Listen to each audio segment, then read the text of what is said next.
আসসালামু আলাইকুম সবাইকে। আশা করছি আল্লাহর অশেষ রহমতে আপনারা সবাই ভালো আছেন অ্যান্ড আলহামদুলিল্লাহ আমিও ভালো আছি। সো এখন যেহেতু রোজা চলছে এবং আমাদের প্রায় বাসায় হচ্ছে পেঁয়াজু তৈরি করা হয়। তো এই পেঁয়াজুটা যদি থানকুনি পাতা দিয়ে করা হয় তাহলে কিন্তু ওইটা শরীরের জন্য অনেক ভালো।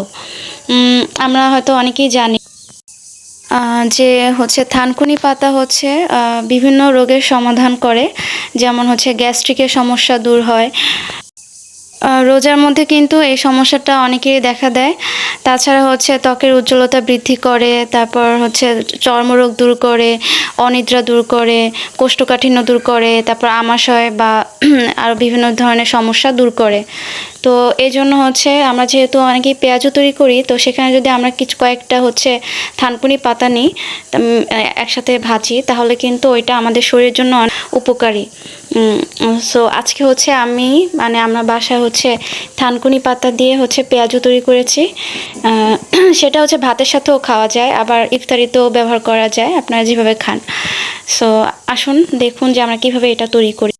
সো এই জন্য হচ্ছে আমাদের বাসায় কিছু থানকুনি শাক তুলে আনা হয়েছে এবং এগুলোকে আমরা ফ্রিজে রেখে সংরক্ষণ করতেছি। বেশ 2-3 দিন ইউজ করা যায় একদিন তুললে। তারপর হচ্ছে ওইটাকে ঝাঁপিতে নিয়ে পুকুরে ভাসায় ধুবো। আর হচ্ছে আমরা এটার জন্য ব্যবহার করছি ডাবলি ডাল। বরিশালে কিন্তু অগা ডাল বলো, অগা ডাল, যাই হোক। তো আমরা এই ডাবলি ডাল দিয়ে ওটার সাথে একসাথে বাটবো। তো প্রথমে শাকটাকে আমরা একটা ঝাঁপিতে নিচ্ছি, আর অল্প কিছু আবার রেখে দিব কালকের জন্য। এই যেহেতু আমরা ডাল কম নিছি, ওই পরিমাণ আর কি আমরা শাক নিছি। এখন ওই যে পানিতে ভাসায় ধুতেছি আমাদের পুকুরে। ধোয়া শেষ। এখন হচ্ছে আমি ওই ডাল বাটবো আগে, তারপর তার সাথে এই শাকটা বেটে নিব। এই যে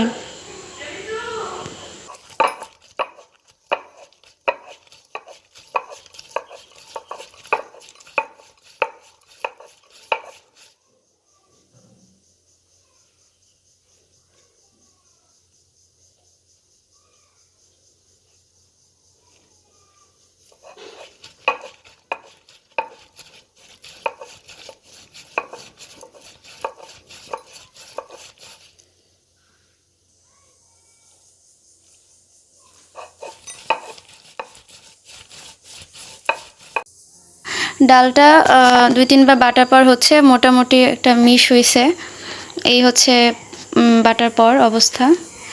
আর এখন হচ্ছে শাকগুলো বেটে নিব।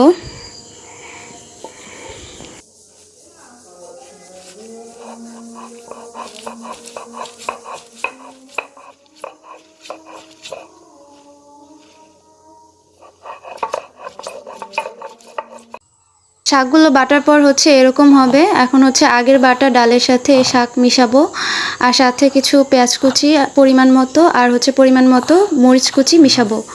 তারপর হচ্ছে এই যে এখন হচ্ছে ভাজতেছে আমার ভাবি। এবং আজকের ভিডিওটা এ পর্যন্তই। সবাই ভালো থাকবেন এবং আমার জন্য দোয়া করবেন এবং আমাকে সবসময় সাপোর্ট করিয়েন। আল্লাহ হাফেজ।